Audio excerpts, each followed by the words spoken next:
박혜진 자매의 결혼식이 돌아오는 토요일 1시 40분에 서울 웨딩타워에서 있습니다. 이 가정을 위해서도 기도해 주시고 축복해 주시면 감사하겠습니다. 우리 다 같이 하나님 말씀 보도록 하겠습니다. 우리 사무엘상 16장 6절에서 13절 말씀입니다.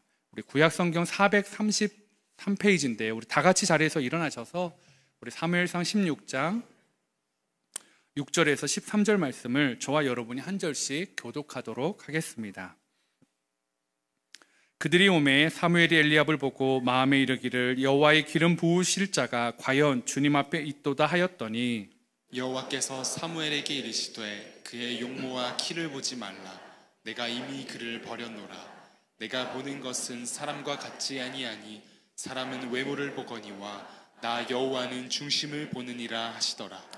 이새가 아비나답을 불러 사무엘 앞을 지나가게 하매 사무엘이 이르되 이도 여호와께서 택하지 아니하셨느니라 하니 이새가 산마로 지나게 하매 사무엘이 이르되 이도 여호와께서 택하지 아니하셨느니라 하니라. 이새가 그의 아들 7을 다 사무엘 앞으로 지나가게 하나 사무엘이 이새에게 이르되 여호와께서 이들을 택하지 아니하셨느니라 하고 또 사무엘이 이새에게 이르되 내 아들들이 다 여기 있느냐. 이새가 이르되 아직 막내가 남았는데 그는 양을 지키나이다. 사무엘이 이새에게 이르되 사람을 보내어 그를 데려오라. 그가 여기 오기까지는 우리가 식사 자리에 앉지 아니하겠노라. 이에 사람을 보내어 그를 데려오매 그의 빛이 붉고 눈이 빼어나고 얼굴이 아름답더라. 여호와께서 이르시되 이가 그니 일어나 기름을 부으라 하시는지라. 사무엘이 기름 뿔병을 가져다가 그의 형제 중에서 그에게 부었더니 이날 이후로 다윗이 여호와의 영에게 크게 감동되니라. 사무엘이 떠나서 라마로 가니라. 아멘. 자리에 앉아주시기 바랍니다. 요즘은 이 길거리에서 자주 볼 수 없는데요. 예전에는 이 구인이나 구직을 이렇게 찾으려면 예전엔 길거리에 보면 뭐 전신주나 아니면 길가에 보면 파란색이나 초록색 이 플라스틱 박스에 이 유인물들이 꽂혀 있는 곳을 뽑아서 가면 되었습니다. 그때 그 이름이 뭐 벼룩시장 아니면 또 이 뭐 교차로 뭐 이런 것들 보면 거기서 보면 거기에 구인난 구직하는 엄청난 내용의 글들이 많이 있더라고요. 저도 어렸을 때 몇 장 이렇게 뽑아서 봤어요. 도대체 뭔가 이게. 그랬더니 막 작은 박스 안에 자기네 식당이나 회사나 필요한 사람들이 어떤 사람들인지를 깨알같이 써놓은 것들을 제가 본 적이 있었습니다. 이처럼 참 세상에서도 자기의 필요에 맞는 사람들을 구인하고 구직하는 것들을 볼 수가 있는데요. 거기 보면 여러 조건들이 있는 것 같습니다. 만약에 하나님이 구인 광고를 내신다면 여러분 어떤 조건을 걸으실 것 같으세요? 하나님은 과연 어떤 기준으로 구인 광고를 하실까요? 제가 이런 생각을 하다가 제가 예전에 처음 사역지를 정하면서 분당 우리 교회 이력서와 자기소개를 낸 적이 있었습니다. 근데 이게 제가 첫 사역지니까요. 이전에 뭐 어떤 사역 경험이 전혀 없지 않습니까? 근데 보통 경력을 써야 되는데 경력을 쓸 게 없는 거예요. 뭔가를 좀 채우고 싶은데 경력을 도대체 쓸 수가 없는 거예요. 그래서 제가 자기소개서 먼저 써야 되겠다고 자기소개를 폈습니다. 자기소개를 막 쓰는데 저는 중산층의 가정에서 태어나 뭐 이렇게 행복하지만 뭐 이렇게 뭐 그냥 구태의연한 것들을 막 썼던 것 같아요. 그리고 나서 다시 이제 이 이력서를 쓰려고 하는데 도저히 채울 수 있는 게 없는 거예요. 자격증도 없는 것 같고 뭐 경력도 없는 거예요. 제가 그래서 짜내고 짜내서 썼던 게 있었습니다. 뭔지 아세요? 2가지가 있었는데 하나는 육군 병장 만기 전역 뭐라도 쓰고 싶은데 그래서 육군 정장 그래 건강하다는 걸 표시하고 싶은 육군 병장 만기 제대 이렇게 딱 썼습니다. 그리고 이제 자격증인데 뭐 이게 뭐 워드나 아니면 뭐 기능이나 뭐 이런 게 전혀 없는 거예요. 그래서 막 쓰고 싶은 거예요. 또 뭐 하나 생각했습니다. 뭘 썼을까요? 일종 보통 면허, 소지. 그렇게 했는데 그 밑에도 칸이 너무 많은 거예요. 그런데 채울 수 없으니까 에이 모르겠다 하고 자기소개서와 이력서를 가지고 그 당시만 하더라도 이찬수 목사님이 직접 면접을 해주셨거든요. 여기 갔습니다. 근데 정말 정성스럽게 고민해서 썼어요. 물론 비었지만 제출했습니다. 목사님은 근데 이력서는 보지 않으시더라고요. 그리고 여러 얘기하시더니 주일날 한번 와서 애들 앞에서 한번 설교 한번 해보시고 그리고 나서 또 그럼 제가 연락을 드리겠습니다 해서 이제 나중에 이제 준비해서 주일날 설교를 하고 기다리는 겁니다. 근데 정말 이 전화가 오는 거예요. 낯선 번호가 와서 받았습니다. 이찬수 목사님이 윤 전도사님 축하합니다. 우리 함께 하시죠 라고 해가지고 제가 너무 기뻐가지고 네 감사합니다 하고 이게 끊어버렸어요. 언제 와야 되는지 뭐 이런 것들 그냥 뭐 모르고 그냥 너무 좋아가지고 그냥 끊었었던 것 같아요. 여러분, 제가 왜 분당 우리 교회에 합격한 것 같으세요? 스펙이 좋아서요? 2개밖에 없었다니까요. 육군 병장, 만기 제대, 또 일종 보통 면허.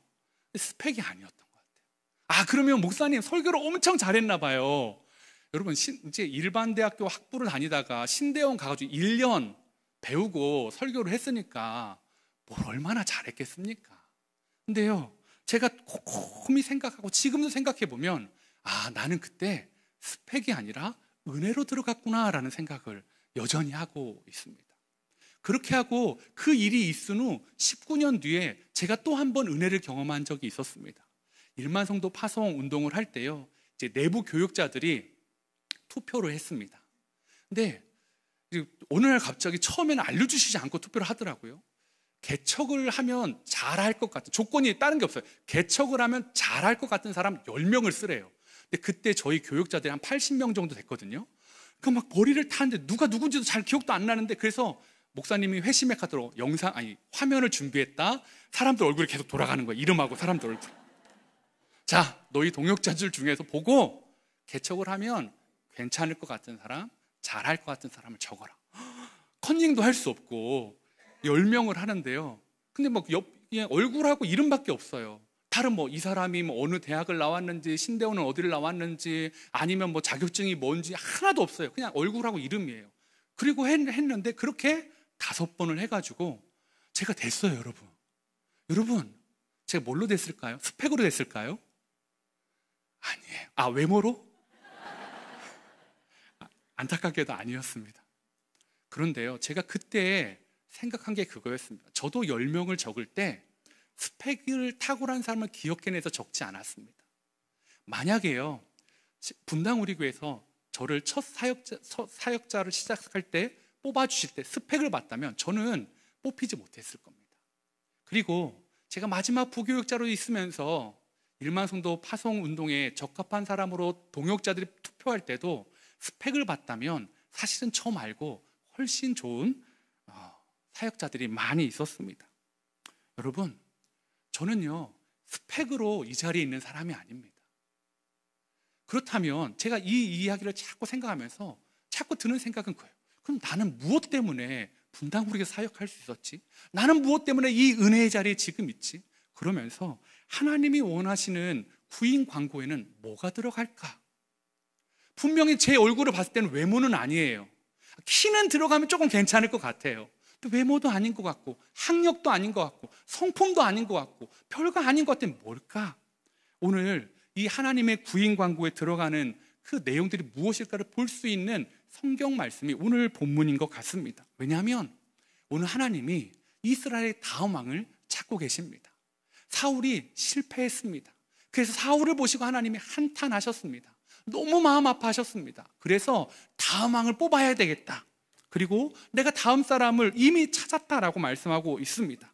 사무엘상 16장 1절을 한번 같이 읽도록 하겠습니다. 시작.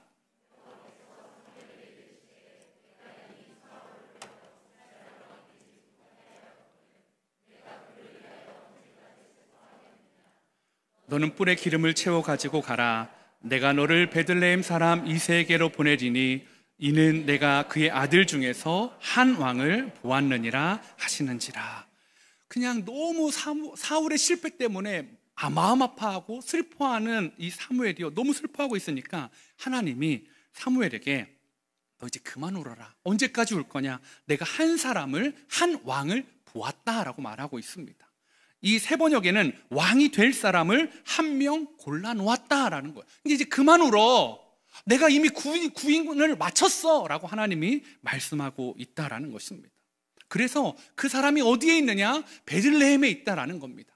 당시에 사무엘이 라마에 있었습니다. 근데 라마에서 베들레헴에 가려면 지나가야 되는 곳에 기브아라는 곳이 있습니다.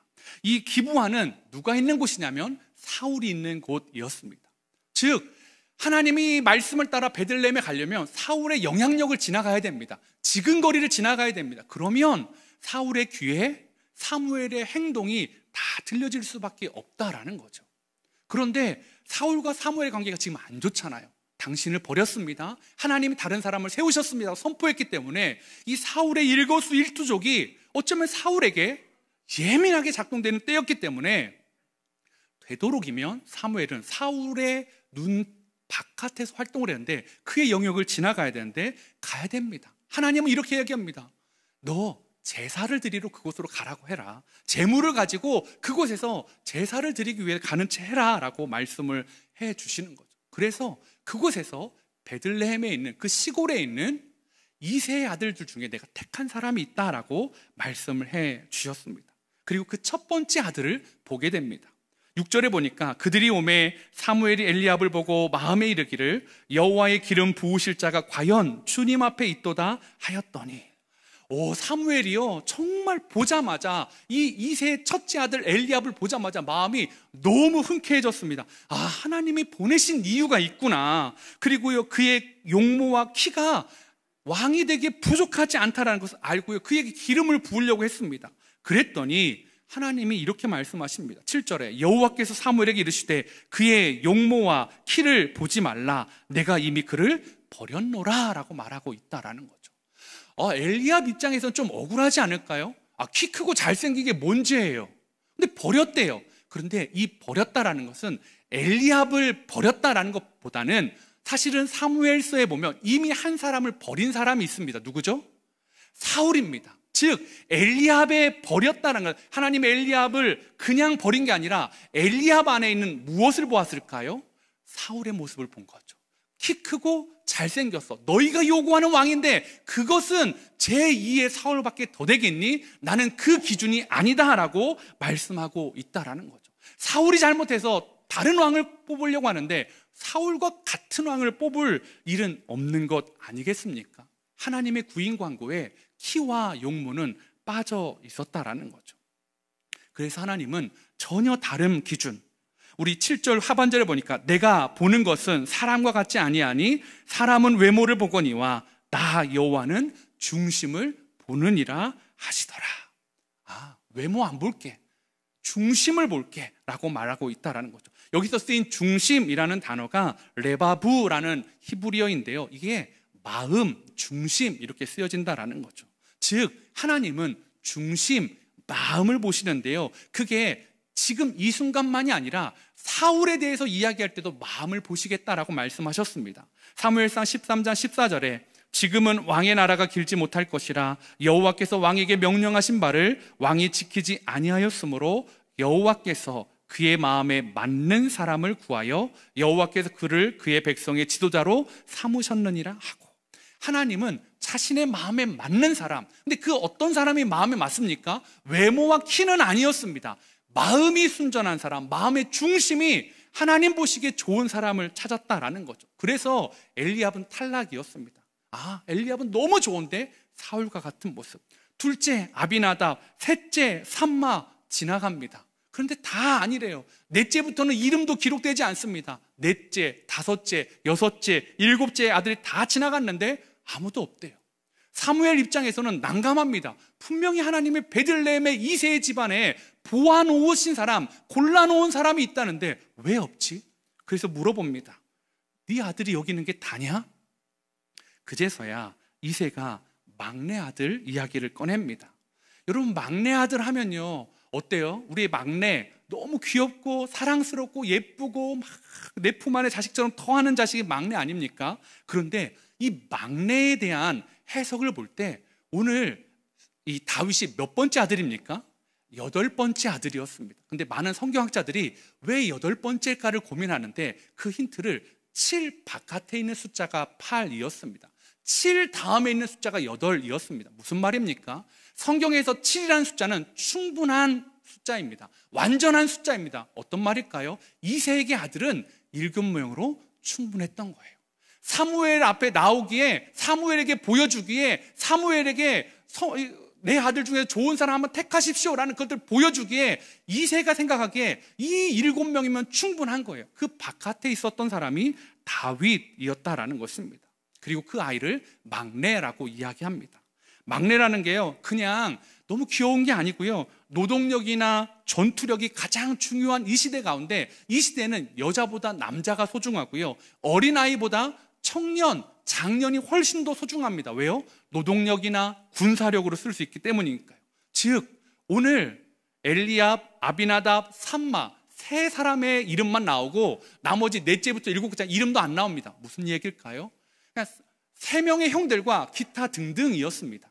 그리고 이게 왜 그러냐면, 왜 그랬을까 많은 학자들이 보는데 17장에 보면 골리앗과 블레셋과의 전투에 세 명의 아들만 출전합니다. 엘리압, 아비나답, 삼마. 무슨 말입니까? 이 세 명만 확실한 장년이어서 전투력이 꽤 괜찮은 사람이었고, 나머지 아들들은 아직 거기에 갈 형편이 못 됐다라는 거죠. 그런 상황에서 막내, 7번째 바깥에 있는 아들, 막내 아들 아무런 관심도 갖지 않았다라는 거죠. 즉 다윗은 쓸모없고요, 하찮고요, 별 볼 일 없는 존재였다라는 것입니다. 생각해 보세요. 이새의 집에 종이 없어가지고 다윗이 그날 부득이하게 양치로 가야 됐을까요? 아니었을 거예요.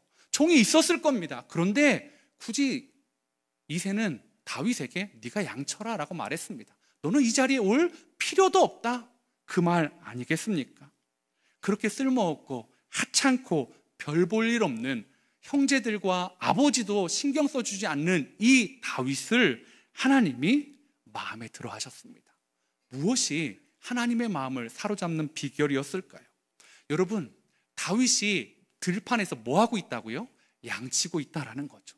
여러분, 한번 생각해 보세요. 양을 친다라는 게 어떤 느낌이세요? 막 저 푸른 초원 위에 그림 같은 집을 짓고 사랑하는 님과 함께 뭐 이런 느낌이세요? 아니에요, 여러분. 그렇지 않습니다. 양을 친다라는 것은 막 푸르런 막 초장에서 막 이런 느낌이 아닙니다. 양을 친다라는 것은 생명을 걸어야 되는 일이었습니다. 힘든 일이었습니다. 사무엘상 17장 34절 35절에 보면 다윗이 사울에게 말하되 주의 종이 아버지의 양을 지킬 때에 사자나 곰이 와서 양떼에서 새끼를 물어가면 내가 따라가서 그것을 치고 그 입에서 새끼를 건져내었고 그것이 일어나 나를 해하고자 하면 내가 그 수염을 잡고 그것을 쳐 죽였나이다. 여러분 생각해 보세요. 만약에 하나님이 야, 나 목사 구인한다, 윤 목사 지원해 볼래? 근데 뭔데요? 조건이 뭔데요? 근데 사자랑 곰이랑 맨손으로 싸워야 돼. 저는 그러면 지원할까요? 안 할까요? 저는 안 합니다. 하나님이 저를 죽이시려고 작정하셨군요. 저는 안 할 거예요. 여러분, 양치기는 그런 거예요. 다윗에게는요, 사자와 곰의 위험이 있다라는 것입니다. 그게 어쩌다도 있을 수 있지만 늘 있을 수 있는 일이 그런 일이었습니다. 그 일을 누가 가는 거예요? 엘리압도 아니고 아비나답도 아니고 삼마도 아니고 제일 막내, 가장 어린, 볼품없는 하찮은 애, 죽어도 뭐 그냥 8째 정도야 했던 다윗이 갔다라는 것입니다. 여러분, 형들은 집에 있어요. 근데 막내는 들판에 있습니다. 밤이 되면 매우 춥습니다. 거친 광야입니다. 그런데 그곳에 있는 것은 막내 다윗이었습니다. 다윗의 입는 옷은 무엇일까요? 요셉처럼 채색 옷, 멋지고 귀한 옷이었습니까? 아니요. 먼지 구더기를 다 뒤집어 쓰고요, 풀이 온몸에 묻고요, 양의 배설물이 묻고요, 양의 털이 묻고요, 내 옷에서 나는 냄새라고 하면 아마 양의 냄새, 양의 배설물의 냄새가 가득한 옷을 입고 생활하는 것 아니겠습니까? 반면에 형들은 어떻게 하고 있습니까?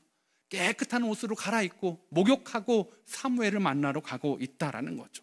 여러분, 다윗과 형들의 삶의 처지는요, 너무나 달랐습니다. 누가 성공할 가능성이 많은 사람입니까?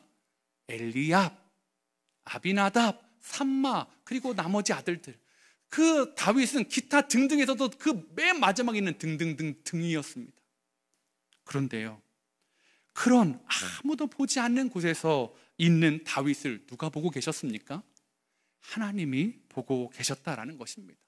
어떻게 있었을까요?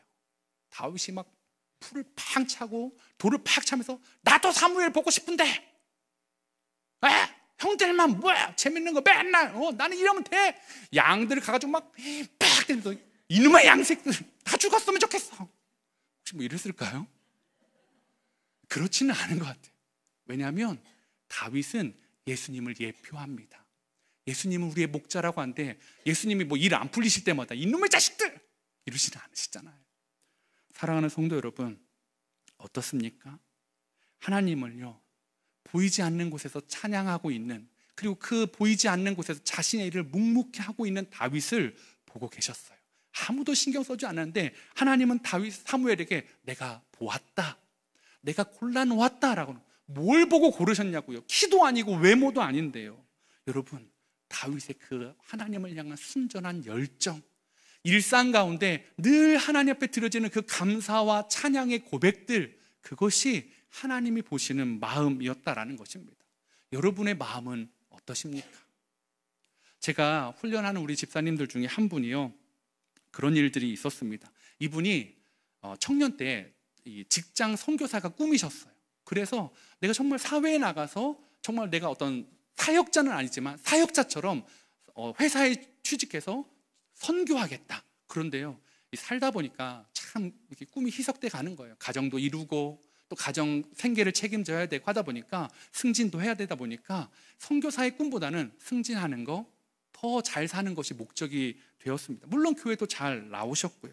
그런데 훈련을 시작하시면서 이분이 결단을 하신 거예요.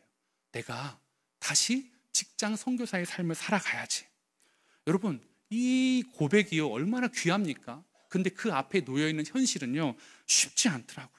하나님 때문에 이 일을 선택했는데요, 그냥 첫 번째로 한 게 내가 일과 시간 이후에 술자리에서 술을 먹지 않는 거였습니다. 그래서요, 근데 그 술자리가 그냥 뭐 일과 끝나고 애프터 타임에 이루어지는 그냥 교제의 시간이 아니더라고요. 여기서 보니까 거기서 가서 술을 따르고 술을 먹고 나는 당신의 마음에 당신을 위해서 충성하겠습니다 이런 고백을 하고 라인을 타고 해야지만이 다음 인사 고가 때 좋은 점수를 주는데 그걸 하지 않는 거예요. 그냥 가만히 있는 거예요. 그러니까요, 너 왜 어제까지 술을 그렇게 많이 잘 마시던 사람이 왜 그래? 뭐라고 할 수가 없는 거예요. 하나님 때문인데 말할 수가 없어서 그분이요 계속 그 자리에 좌불안석이 되었습니다. 그런데요, 그리고 나서 승진의 시즌이 왔습니다. 어떻게 됐을까요? 하나님 때문에, 하나님을 사랑해서 세상의 냄새가 아니라 하나님의 냄새를 묻히고 싶어서 정말 술 먹지 않고 술자리에서도 내가 크리스찬이라는 걸 보여주고 싶었던 그분, 승진에 누락되셨습니다. 여러분, 이상하지 않습니까? 우리가 아는 하나님이라면 그렇게 헌신하고 그렇게 결단하면 은혜를 주셔야 되는데 그렇지 않은 겁니다. 그래서 이분이요 하는 일이 이거였습니다. 내가 크리스찬인데, 내가 직장인 선교사인데 어떻게 해야 될까? 그래서요, 아침에 되도록이면 제일 일찍 가신답니다. 그래서 사무실을 정리하고요, 탕비실에 있는 것들을 다 정리하고요, 그런 일을 하시는 거예요. 근데 여러분, 그런 일을 알아봐 준 사람이 있어요? 없습니다. 제일 먼저 출근해서 하니까요. 그리고 안다고 해도 그런 걸 별로 중요하게 여기지 않습니다. 중요한 건 뭐예요? 술자리에서 헌신이에요. 그런데 술자리에서 헌신이 없는 그 일은요 아무도 존중해주지 않습니다. 아무도 인정해주지 않습니다. 그런데요, 여러분, 그렇게 힘든 일을, 그렇게 어려운 상황을 묵묵히 걸어가는 그분의 모습에서 저는 다윗을 봅니다. 사랑하는 성도 여러분, 우리의 일상이 어떠해야 됩니까? 우리의 일상에 묻어있는 향기는 무엇입니까? 여러분, 좋은 옷만 입기를 원하고 있는 건 아니십니까? 성공의 옷, 승리의 옷, 높아지는 옷. 그런데요, 하나님은요 그런 옷 입은 사람은 뒤로 좀 이렇게 밀어두시는 것 같아요. 어떤 사람을 보십니까? 아무도 봐주지 않는 사람, 다윗을 찾아오셨습니다. 그리고 저는 그 집사님의 모습에서 다윗을 봅니다. 하나님을 향한 그 열정, 그래서 그 열정으로 직장의 선교사 하는 일이 뭐라고요? 탕비실 정리하는 거예요. 일이 아니에요. 그냥 자기가 섬기는 거예요.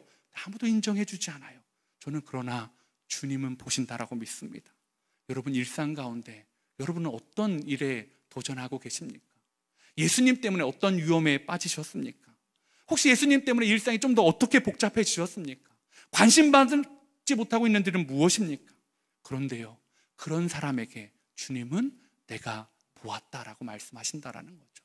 여러분, 하나님이 여러분을 보고 계심을 믿으십니까? 여러분이 아무도 볼 수 없는, 아무도 찾지 않는, 아무도 인정해주지 않는 그곳에서 묵묵히 그 일을 할 때, 너무나 작은 일, 너무나 미약한 일을 그 일을 할 때, 이 일을 통해서는 나는 왕이 될 걸 꿈도 꿀 수 없는 그 일을 할 때 하나님은 보시고 내가 골랐다라고 말씀하고 있다라는 것입니다. 저는 우리 아이들이 그런 냄새나는 아이들 되길 원합니다. 세상의 성공의 옷, 세상에 잘 나가는 그런 냄새에 젖어드는 아이들이 아니라요, 예수님의 향기가 나는 아이들이요. 그래서 세상 가운데 좀 어려움을 당하기도 하지만, 힘들기도 하지만, 냄새를 맡아보면 세상과는 조금 다른 냄새인데, 세상 사람들 보면 인정할 수 없는 냄새인데, 예수 그리스도의 마음이, 향기가 느껴지는 그런 향기 말입니다. 우리 어린이 주일, 특별히 오늘 저녁부터 가정 예배를 꼭 드리셨으면 좋겠습니다. 여러분, 그 가정 예배는요, 예수님의 향기를 묻히는 시간입니다. 여러분, 오늘 그냥 그 양식에 있는 거 그대로 하셔도 되지만, 그냥 오늘 예배 어땠니? 오늘 선물 받았는데 어땠니? 너 예수님은 너를 어떻게 생각하는 것 같니? 여러분, 그냥 그런 걸 좀 나누십시오. 아이들한테, 그래, 시험 기간인데 지난주 시험은 잘 봤니? 너 그래가지고 성공할 수 있겠니? 예수님 믿는다는데 네가 높은 자리에 올라가는 거 아니겠니? 그런 얘기가 아니라요, 그 아이 안에 오늘 과연 어떤 하나님을 만났는지, 어떤 하나님을 보았는지, 여러분, 그런 얘기를 하는 곳, 예수님의 향기, 정말 그래서 그 향기가 묻어지는 곳이 가정 예배가 되기를 원합니다. 오늘 꼭 가정 예배 하십시오. 목사님, 저희 이제 자녀가 다 커가지고요, 할렐루야, 저희 둘만 남았습니다. 여러분, 어떻게 해야 될까요? 부부가 둘이 하세요. 목사님, 저는 1인 가정입니다. 나 혼자 살아요. 나 혼자 예배 드리세요. 주님 모시고요. 왜 안 됩니까? 왜 하나님께 예배 드리는 게, 다윗은 혼자였습니다. 양소리밖에 들리지 않았습니다. 양의 똥냄새밖에 나지 않는 삶 가운데서 하나님을 노래하고 하나님을 예배하는, 찬양하는 사람이었다라는 것입니다. 사랑하는 성도 여러분, 여러분의 자녀들을 어떤 눈으로 바라보고 계십니까? 혹시 벌써부터 자녀들에 대한 시선이 여러분 곱지 않은 건 아니십니까? 벌써 실망한 건 아니십니까? 우리 아이는 학교에서 존재감도 없고 리더십도 없고 왜 이럴까? 우리 아이는 왜 이렇게 벌써 이게 지금 고등학생인데 왜 이렇게 꿈이 없을까? 지금쯤은 어느 대학, 어느 과, 아니면 어떤 일을 하겠다는 게 있어야 되는데 왜 없을까? 성적은 이거 가지고는, 직장에 있는 청년들에게 너는 도대체 언제 결혼할 거니? 누구랑 결혼할 거니? 취직은, 네 지금 그 직장은 어떠니? 여러분, 그것들은요, 세상 사람들의 관점 아닙니까? 주님은 아무도 보지 않는 그 다윗을 보셔서 왕으로 삼으셨습니다. 만약에 우리의 관점으로 다 구인 광고를 해가지고 왕을 뽑는다면 다윗은 벨레야 될 수가 없는 사람이었다라는 거죠. 이 자리에 있을 수 없는 사람이 저 아닙니까? 여러분은 어떻습니까? 사랑하는 성도 여러분, 바라기는요, 저와 여러분이 이 하나님의 말씀을 꼭 기억하셨으면 좋겠습니다. 하나님이 찾으시는 한 사람, 어떤 사람입니까? 잘생기고 능력 있고 가치 있어 보이고 지금 꽤 괜찮은 성적을 내고 있고 꽤 좋은 모습을 보여주고 있고 그런 사람 아닙니다. 다윗은 그 열외 기타 등등이었습니다. 그 기타 등등에서 왕이 나오고 그 기타 등등에서 구세주가 나오고 있다라는 것입니다. 마가복음 4장 30절에서 32절에 이렇게 말하고 있습니다. 또 이르시되 우리가 하나님의 나라를 어떻게 비교하며 또 무슨 비유로 나타낼까? 겨자씨 한 알과 같으니 땅에 심길 때에는 땅 위에 모든 씨보다 작은 것이로되 심긴 후에는 자라서 모든 풀보다 커지며 큰 가지를 내나니 공중의 새들이 그 그늘에 깃들일 만큼 되느니라. 여러분, 다윗은 겨자씨였습니다. 다윗은 왕이 될 모습이 전혀 비전도 능력도 환경도 되지 않았습니다. 그런데 그 다윗 겨자씨만한 마음에 있는 중심을 하나님이 보시고 그를 불러서 아름드리 큰 거목을 만들어 주셔서 그 위에 새들이 와서 깃들일 만큼 무성한 나무가 되게 만들어 주셨다라는 거죠. 사랑하는 성도 여러분, 여러분의 자녀는 겨자씨입니까? 잘 되셨습니다. 그 겨자씨 안에 하나님의 말씀이 있습니까? 그 겨자씨 안에 하나님을 예배하는 마음이 있습니까? 하나님 때문에 하나님의 향기가 나는 사람입니까? 그러면 그 자녀는 결코 망하지 않을 줄 믿습니다. 여러분이 일상생활에서 그러한 모습을 보여주시는 귀한 성도님 되시기를 소망해 봅니다. 이 시간 한번 제가 잠깐 기도하도록 하겠습니다. 사랑하는 주님, 감사합니다. 하나님, 어느 곳에서나 어떤 상황에서나 다윗은 하나님을 예배했습니다. 하나님, 그것이 아버지에게 사랑을 받는 자리도 아니었고 형들이 인정해주는 자리도 아니었고 더군다나 하나님이 왕을 찾는다는 자리도 아니었음에도 불구하고 자신의 최고의 모습을 하나님께 드리기를 주저하지 않았습니다. 하나님, 그 모습을 보시고 하나님, 다윗을 하나님은 내가 너를 사용하겠다라고 말씀하여 주셨습니다. 우리의 자녀들 그리고 우리가 하나님 그러한 모습 되길 원합니다. 하나님 보시기에 하나님 세상의 향기로 가득한 사람이 아니라 하나님의 향기가 묻어져 있는 사람 되길 원합니다. 하나님을 향해 최고의 예배를 드리는 예배자로 살아갈 수 있도록 하나님 도와주시옵소서. 그런 은혜 주시고 함께하여 주시길 원하오며